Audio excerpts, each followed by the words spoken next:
Hey, how's it going? It's Romeo here, and last week I just celebrated my 5-month on T anniversary. Yay! I tried to do an interview with trans-related people, like people in the trans community or people who have inspired me in my own transition. And today, I have a very special guest. So, who are you? Well, I'm Velvet Steele. Who I am, well, I don't want to sort of pat myself on the back or anything like that, but definitely a trans pioneer, of which I'm going to say I'm not crazy about using the word trans just because of my own thing. Anyway, so I did my whole thing about 20 years ago, when there was nobody really around to help me out and do my thing. So I did all my research through when the internet was in its infancy and stuff like that, and found all these different things. And I'm a local community activist as a result of finding out my stuff and providing information to all kinds of other individuals too who are going through similar stuff, and provide them with support. I'm also a professional dominatrix, so I'm currently working with the federal government in terms of trying to get Bill C-36 to not go forward, because it does not do anything of what the Bedford versus Canada decision came down from the Supreme Court of Canada. So it's actually going against what they said at the Supreme Court. The Constitution law? Or? Yes, yeah. So it's pretty spooky. Yeah, that's like... So yeah, they're going to criminalize a lot of aspects, and it's got a broader scope and a farther reach than it was. So I'm a community activist for all intents and purposes, as well as being a woman who happens to be transsexual. Are there any cool projects that you're working on, like personal projects, or being a part of anything else? See, that's an interesting question, because I've been grappling with a lot of stuff lately. I was like, what's my next thing? The website, I'm really trying to focus on the content creation of it, and what does that look like for me?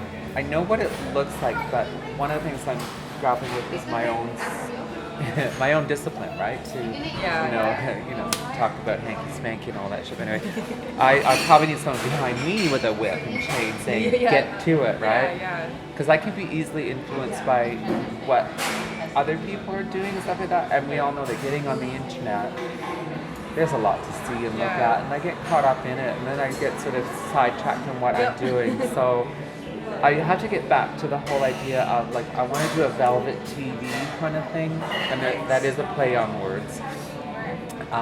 So Velvet TV, transvestite, all these other different things, Velvet trans, all that shit.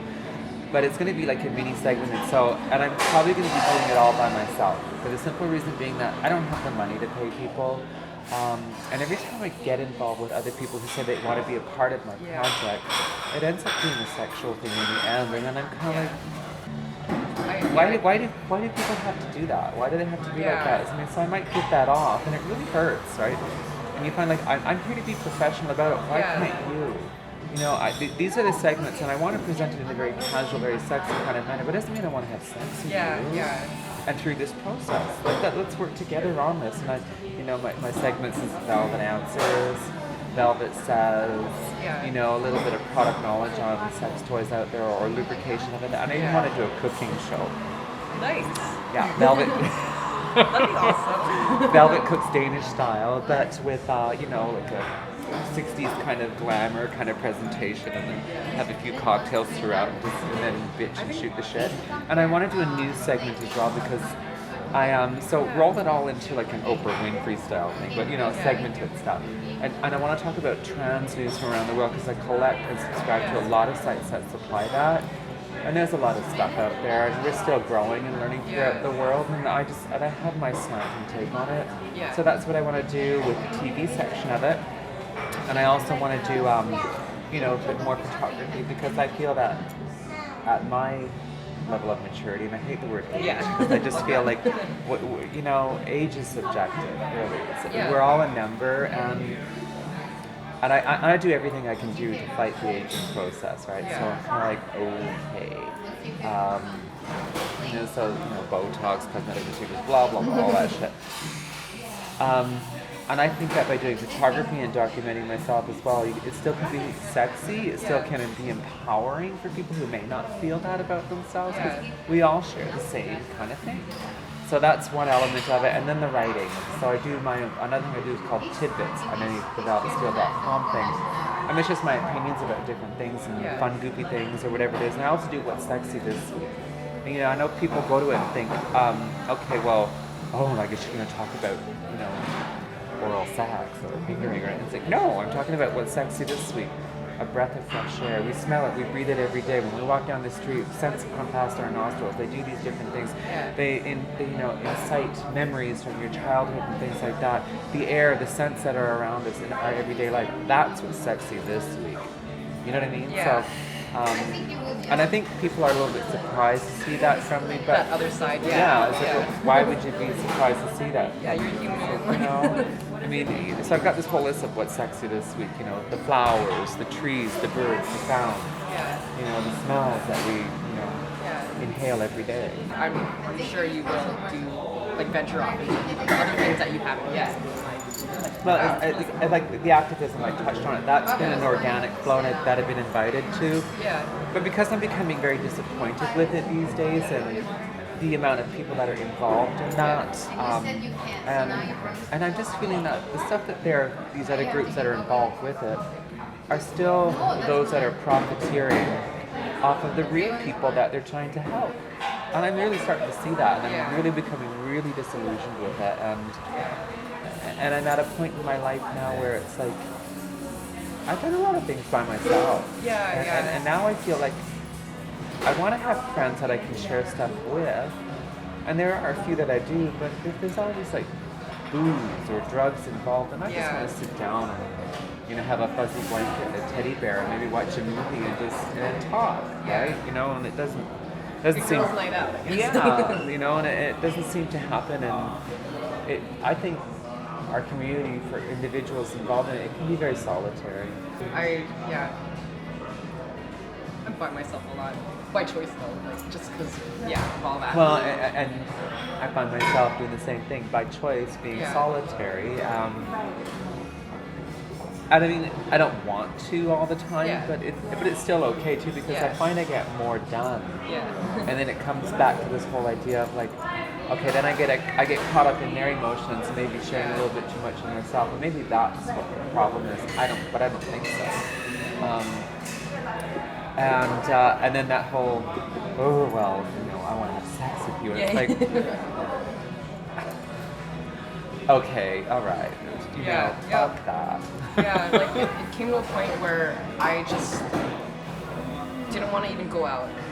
I don't really go out pubbing anymore, but there was a point that that was the reason. I would just go and I would just want to chill or relax with friends and stuff, but no, it would always turn into something like that. And I remember telling a guy friend that problem. I get hit on a lot, and it's annoying. I find it annoying. And he said, he's like, first world problems. I can see that. Someone else could look at it as a first world problem. Well, what the fuck? You're complaining about getting hit on? Sometimes it's fucking annoying. When you just want to. But it is a problem. I mean, it is. You get harassed too. People try to assault you and stuff. Grab your ass and shit like that. They think it would be always flattering. I'm supposed to be flattered by that all the time, but it's not even just guys. It's girls too. Sometimes girls are even worse than guys. In that department. Yeah. Girls have been pigs to me. Just wow, men and women are equally retarded. For real. I don't think there's no variance when it comes to that gender aspect whatsoever. And it's I don't know. I just. And you just want to be serious. You just want to go out and have a good time without having anything, because trust me, if I want to have sex with you, you'll know. You will know. I don't make no bones about it, and I generally get what I want. But there's a time and a place for that. Right? What would be a perfect day off for you? Or what's something that you would do on, let's say you're out on a date? Oh my God, it depends on what my mood is at that time, right? I mean, do I want to... do I want to go to a movie? Do I want to go for dinner? Do I want to have drinks? Do I want to go dancing? I mean, like yourself, I haven't been out to clubs for a long time, and then I find that when I do go out, because when I used to run fetish parties, there's generally a grouping of people that used to come to my events, and they're there, and then it's like this whole glom thing, and I'm like, okay, I mean, I get that I'm a local figure that's out there. I don't want to say celebrity, but I'm a local public figure, right? People recognize me every time I go out. So for me, sometimes I think the ultimate date would be we go somewhere where nobody knows me. Yeah. And go nuts. Do whatever is there. Like, like last year I went to Chilliwack Lake, right? And we went to Cultus Lake thing there. And it was so fun because there I was running around in a t-shirt over top of my bikini and my hair all messy, no makeup on, and screaming like the rest of the gang going down these water slides. And that was a really good day, you know? And then swimming in the Cultus, that lake that's there because it's so beautiful. And, you know, or for example, if I was in Europe, going and sightseeing, seeing the beauty of the old buildings, you know, taking pictures of stained glass windows or architecture, or because I love actually, you know, photography, right? I love taking pictures of plant life and landscape. I'm actually pretty good at it. So, you know, aside from the fashion aspect, it's like taking pictures of like, you know, I'll zoom in on something and be like, okay, you know, grab a shot and stuff. Probably also because like you can appreciate it, like the beauty part of it too. Yeah. I want to go to Egypt. Yeah. I really want to go to Egypt, and I want to see all of that stuff, you know, the Valley of the Kings and the pyramids, and I would love to go up and down the Nile and something and see what it's like, but given the climate that's going on there right now, I think I'll stay away for a little while. You just like feel gross too sometimes, just like just constantly sweating. Yeah, I want to do something raw, right? You know, as opposed to, because you know, lately there's been talk of doing a cruise, right? And I'm like, I don't know that I want to be confined to a cruise. Yeah. Differences or like similarities that you find in your point of view as living as a woman, compared to like living as a man, perhaps. Are there any things like similar or like majorly different? Well, I've really come to learn that it is a man's world out there. Yeah. Men have the money. They do. And I don't care what anybody says, it's not easy, it's very challenging, it's hard to do that, it's hard to make your money. And if you're someone who challenges the male hierarchy of work, depending on where you are, you get slapped down.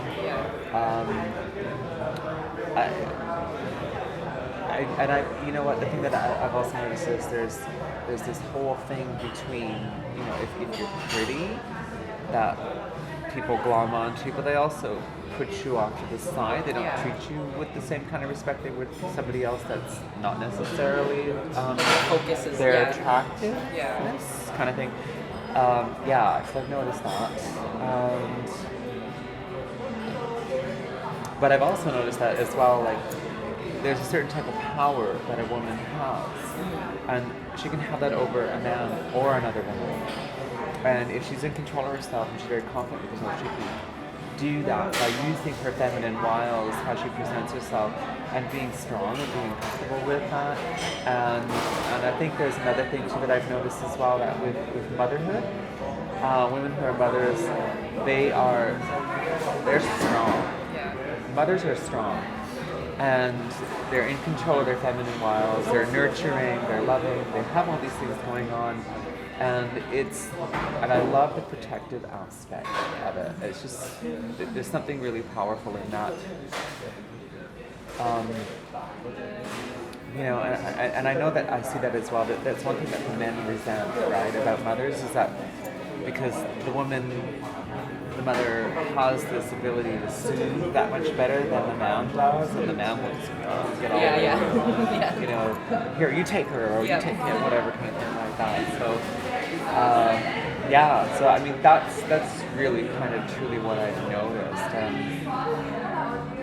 And I see a lot of women too as well that don't really know that they have the power to use their lack of strength to get what they want with men and stuff like that. And I think that's something that they could use to their benefit if they did have the ability to, you know, focus in and zero in on that. I really truly do. Yeah. But I think what I have noticed as well is like, you know what, there is a difference between the sexes. We know that. And your presentation of it, however you want to do it, I think when you're in control of who you are and what you want to do, whether you're a man or a woman, and you're dressing how society is telling or how it's formulated us to dress it to how you want and own it. You know what I mean? Own it, because I think you get more out of society when you own what you are and how you present yourself. Yeah. That's really what I've learned. It's true. You know. How would you say your like everyday life has changed? It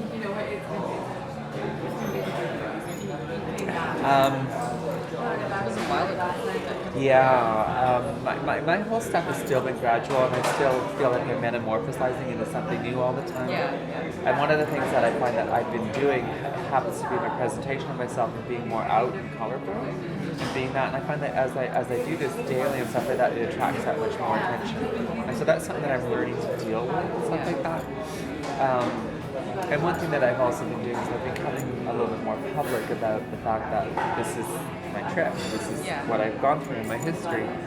And as that's been going on, more and more people are recognizing that, and they're recognizing me, and they're coming up to me and saying things to me on the street, or, you know, and I don't know if it's, I mean, because I don't think I look like a man, I don't think I act like a man, but there are, you know, and being read, you know, quote unquote read by people on the street that you don't know, it happens a lot. So that is something that I grapple with, whether it's positive or negative energy that comes from it. I don't have a reticence to involve myself with a man or a woman anymore, because I've always known that I liked both. I just didn't realize, and I think it has more to do with the fact that I'm now 100% comfortable in my skin and my body. So because I'm that way, I can be that much more open to myself. But it's also closed a few doors. Well, not closed a few doors, it's maybe a little more conscious of different things. Yeah. But then when I'm engaged in something, people are like, oh my god, this is so hot. And I'm like, okay, so I just have to let that go. But one of the things that is like, rather than being meek and mild-mannered and hiding in myself, I see the beauty in everything and everyone. And that's really opened up my doors to different things. So when people talk negative about other people in terms of how they look, or they're fat, or they're this, or they're that, and everything else, I'm like, why? Yeah. Why do you want to focus on that? I mean, who cares? Yeah. Because there's always an element of beauty that is within somebody, whether it's mental or physical or whatever the hell it is. Yeah. I always find that everybody walking on the street, no matter how much of an asshole they are, they have some element of beauty to themselves, and they may not be able to see it, but I see it. Yeah. That's good. How has your family like dynamics? Have they been like affected, or like they changed? My dad didn't speak to me for 3 years. My brother came to visit before I went to England to do my stuff, to see that everything was okay. I had my head screwed on straight. That was cool. My one sister who I thought was, you know, going this religious route about how I should be happy with the body I was born in, and you know, all that stuff. She turned out to be cool. My other sister, who I thought was cool from the start, turned out to be not. I still have issues with her now, and this is, you know, over 20 years later, in terms of the surgical aspects. So, but the rest of the family is pretty good, and I still go through stuff with my partner's family, like when we're meeting different things, and even with some of the other, with my side of the family. There's still some not, because the family keeps on growing, right? So there's always somebody new coming to the family through marriage or whatever. Yeah. And I find that when they meet me, there's always this sort of like, oh, okay, you know, you're a little over the top. You're out there, and I'm like, I'm no more out there than you are. I'm just vocal about my preferences rather than beating around the bush. And I might be, as I said before, that much more colorful in my presentation of myself and how I am with people about finding the beauty in everything. And I see people see that as a threat, and in particular in my family, right? Yeah. So, and a lot of them live vicariously through me now. I know that, and I see that, and you know, and even have with my partner's family too. His brother says something really great. He says, you know what? You love everybody. You just want everybody to have a good time. That's really endearing. You don't care. Yeah. And I'm like, thanks. He says, no, it's a really nice quality. It's beautiful. Yeah. And I'm like, thanks, right? So, and his family's really good. There's been a couple instances with a few members of his family that I just kind of like, when you're around, you can't really be yourself, and you have to sort of, well, I'm not about being reserved, not on any level, but at the same point in time, I'm not going to go out of my way to make that person like me, because that's just wasted energy as far as I'm concerned. Yeah. If they like me from the start, great. If they don't, then Yeah. what's the point? Are there anything? Is there anything that you miss, like that I guess you're able to do before, like as a man? Or now that you're a woman? Yeah, I think so. I feel everything I could have done then, I could still do now. Yeah, yeah. You know, and even more so with the right genitalia. So, you know. What are like some of your favorite things about transitioning? My body, being happy with my body. The fact that things have grown into the way they are very naturally, very organically. Yes, I've had to go through taking hormones still daily and all this sort of stuff, but you know, breast augmentation, changes to my body just through hormones, it's like any other woman would go through when they go through their time of life kind of thing. And I really love that. I love seeing that. I love enjoying that. I love all that stuff. It's hard, the maintenance, 'cause, you know, when you go through these periods of, as you mature, you know, my boyfriend says to me, it's like, well, I said, do you know how much it costs to look like this? Yeah. Do you know the effort that goes into looking like this? I go to the gym religiously every morning, 7 days a week, for an hour and a half. I love it. It's great, and I'm really feeling my body and stuff like that. I did talk to a personal trainer on a podcast that I was doing, and speaking of podcasts anyway, the individual that I got involved with that is gone through this whole thing where I just feel like I'm waiting for something to happen. It's like, well, why am I waiting? Yeah. You know, but anyway, so I interviewed a personal trainer, and I said, well, how, if you had, you know, a grouping of trans individuals come to you, how would you formulate your training to better affect the changes in their physiological makeup to look more like the gender that they are, that they know they are? Yeah. That would have to create a whole different training regimen. Yeah, I came across some YouTube videos that like some female to male guys like they focus on that actually to how to like make your body more masculine, and some of them, well, a lot of them suggest like working on like things like widening the upper body, like the shoulders, so that you get more of that male shape. And things like that. So, but it is a really that's a good idea. It's a hard workout. It's really hard working out, right?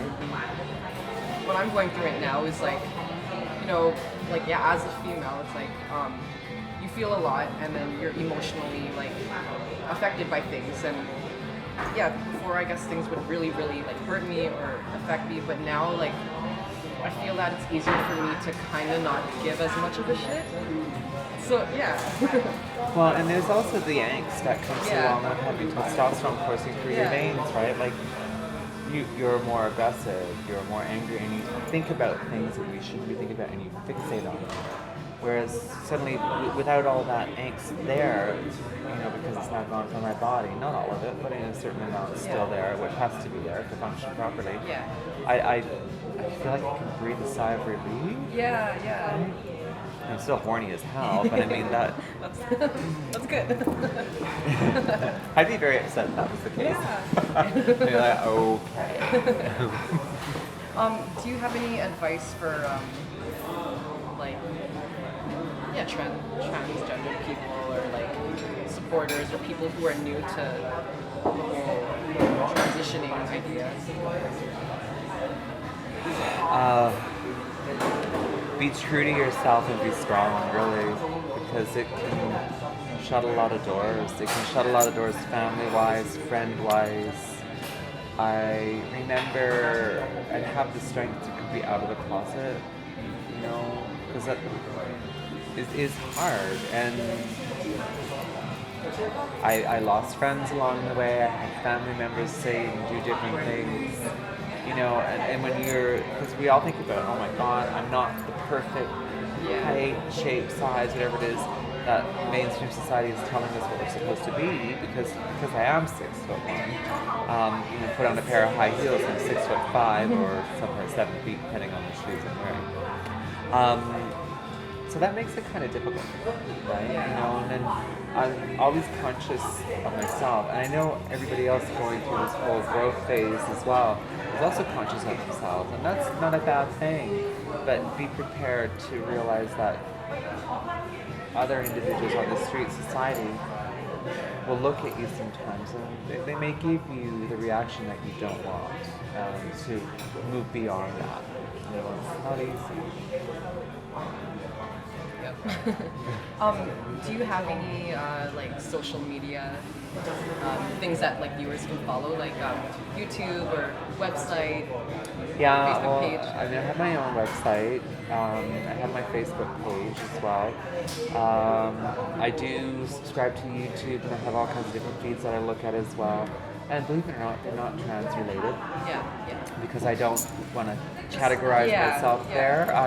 I think I'm bigger than that, and I'm wider than that whole community, and I know that the community sometimes tends to compartmentalize itself, right? And then say, okay, this is where you're going to stay, and it's like, well, that's so not me. I like to, and you know, and I have people asking me, where do you go? You know, figuring that I go to celebrities all the time. No. I find that's like even with trans and even just in the gay community, it's like people just automatically assume like, oh, you're always partying at Davie Street, or you're always going to a gay night and blah blah blah. But like I usually tell them like, actually like I go to straight clubs, like I like the music there. So you know, it's you go where you want to go. You don't want to just be in that box. Like plus there's always a lot of drama when it's just in that one community and stuff. And like I don't know, And getting out of your own little world, I find that they're very, they're very insular, and they stay within that whole thing. And it's like, I want to see people making changes and having something different going on with their life, as opposed to the same old going to the club and getting all whacked out in some crazy outfit and doing the same thing of boozing. And it's kind of backwards. It is. Yeah. And I'm done with that kind of thing. And it, like I said, it does make me laugh when people say, well, where do you go? Where can I meet people like you? And I'm like, huh? Really? It's like as if you have this like one club that you go to every week, or I don't know. It's just it's like, I mean, what should it be? Should it be called Tea Girl? You know, like I don't think so. You know, you can find anybody like us anywhere. Right? You know, and I mean, and the thing is what I try to get people to understand is like, don't go to places because they're not going to be running around with, tea on their forehead saying, hey.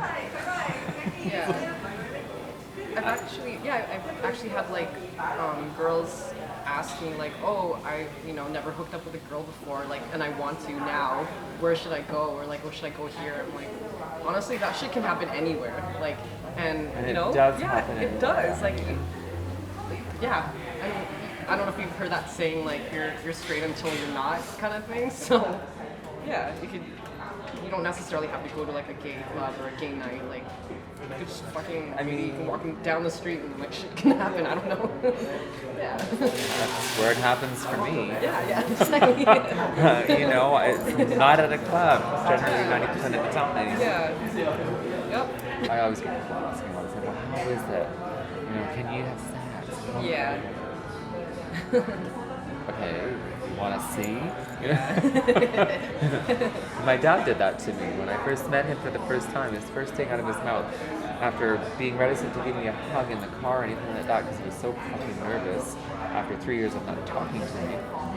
And he's like, okay, so can you have sex? Can you have orgasm? Can you have kids? Can you do this? Can you do that? And I'm like, one question at a time. But no, yes, no, yes, no, you know, those kinds of things. Right? Yeah. So, you know, having been where I've been and where I'm going, I can tell everybody else about their sexual preferences and practices and what's going to make their sex better for them too. Yeah. People listen and they're like, get it.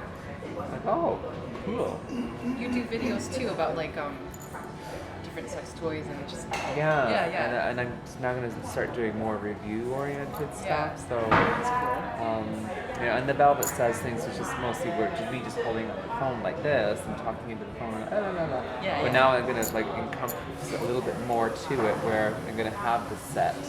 I'm going to have the set space of my apartment, so different blocked areas to my apartment where I'll be doing different things and talking about it, but expand on it. I think it'll be fun. So yeah, if you want to follow Velvet, just check out the comment section. We'll link it up. And I guess we'll see you next month. We'll be 6 months later. Yeah. Bye. No, bye.